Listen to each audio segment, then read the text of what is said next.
It's time for special Seahawks Super Bowl coverage right here on the NCWLIFE channel. Today's report brought to you by Harvest Valley Pest Control, Doghouse Motorsports, Dragoo Financial, and Latimer Chiropractic. And now, here's our own sports director, Eric Granstrom. The countdown is on for the Seahawks and Patriots until Super Bowl Sunday.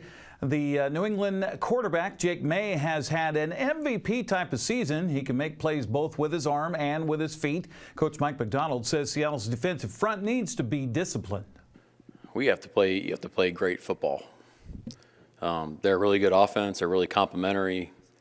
If you don't force them to, they'll run it every snap. So you got to be able to control the game and put it on our terms. And then the thing that makes Drake, so dangerous, in addition to a lot of other quarterbacks in our league, is in addition to the arm talent, the processing, and the movement. He's got a playmaking ability late in plays. So we got to be relentless in how we play, and we talk about 12-1 with our rush, but he likes to escape up the middle. So we got to build the wall. Everybody work together and play relentlessly. The Seahawks had 13 days off between their regular season finale and the divisional playoffs, and now have had another 14 days between the NFC Championship and the Super Bowl coming up on Sunday. Macdonald says it feels like too much time. I think the biggest challenge is we have too much time. Yesterday was a dark day, just kind of going in and out of rabbit holes, and but I think the important part is like how well we can streamline it for our guys. Make sure we're always in our wheelhouse about what we execute, what we do well. And when you have extra time, that's hard because, we're trying to find solutions and try to find answers for our guys. But sometimes you just got to shut up and let the guys go play. Julian Love patrols Seattle's defensive backfield at safety. He says the mentality of this year's team began early on. We've all kind of took on a tone of being very matter-of-fact. If you talk to Mike, he just tries to keep the main thing the main thing. He doesn't like to make anything, grandeur out of everything. And, he'll say, who do we play next and what time do we play? And then we all, will say in team meeting constantly, it's every meeting, we don't care. And so that mindset and his quote of we did not care, that's just how he's been all year, all the past 2 years. And that's how we are as a team now. Seattle has the third youngest team in the NFL, but that doesn't necessarily equate to a lack of experience. A.J. Barner, for example, has plenty of big game experience. I think it's a bit similar, honestly. I think that, can help as a young player in this league, being that I had that experience in college. You get kind of used to all the things that are associated with a big-time game like this, and also, too, just the in-game experience of playing in a championship game is, I think, helpful for myself. We'll see what happens on Sunday. Obviously, it's going to be a little bit different, but I think I'm ready for all the things that are associated with the championship game. Seahawks and Patriots get tomorrow and Saturday to put in some practice time to set their game plans for Super Bowl Sunday. Kicks off at 3:30 on NBC.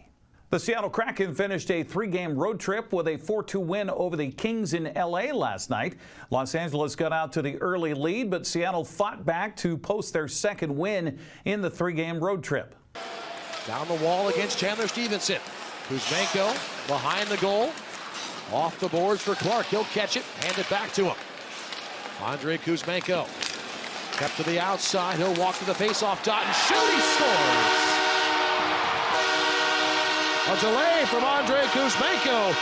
Ryan Winterton sends it out to the neutral zone. Capo Caco tossing it up the ice. Here's Jacob Moverara behind the net. Winterton steals, gets it in front. Shane Wright, what a move! He scores! Around the wall to Ferrier, met by Dunn. Vince Dunn to the line. Seattle holds it in. To the corner is Adam Larson in front. Scores! A beautiful feed from below the goal line by Chandler Stevenson. And the Big Cat on the prowl. 2-on. See it off to Dunn. Almost pickpocketed and sprung free was more. Now Seattle will try again. Here's Dunn. Finds a lane. A backhand on. Scores! Vince gets it done on the power play. It's a 3-1 Seattle lead. Down Kempe. Back across. Forced off the side of the net. Hits the post. On that shot, LA back to the line. Brent Clark will save it. Clark to Fiala. Fiala returns from Kempe. Lost his footing. Fiala in front. Kuzmenko scores. By Kempe. He'll walk in. He shoots. Big save by Joey DeCord. LaFerriere gets it back. A bouncing puck toward the goal. It stays out, but it's still alive. Back in behind the Kraken cage. Rims it around the boards. Right. Back down the wall. Gaudreau had it. Dumoulin sends it up top. Montour keeps it onside.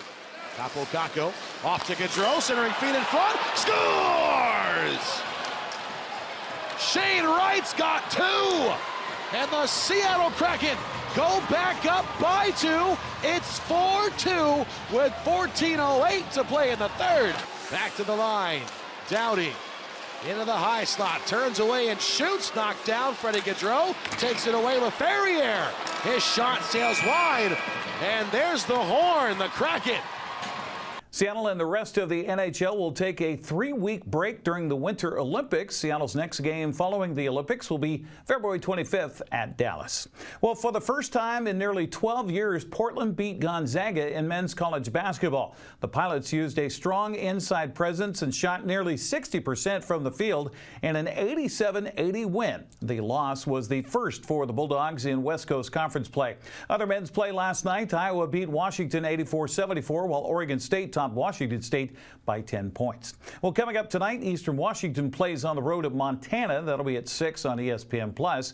A full slate of women's basketball gets underway at 6 as well, with number 24 Washington hosting number 9 Ohio State. That'll be at 6 o'clock on the Peacock Network.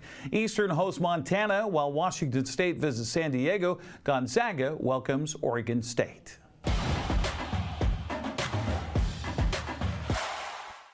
The Prep girls basketball schedule gets underway coming up at 5:30. The Davis Pirates play host to Moses Lake in Yakima. Omak visits Cascade at 5:45. Okanagan plays host to Manson at 6, while Tonasket travels to Liberty Bell. Wilson Creek hosts Soap Lake, and Oroville plays in the Waters. They'll ply the Waters in Pateras. Brewster boys tip at 6 o'clock tonight at Tonasket. Lake Roosevelt is on the road at Bridgeport.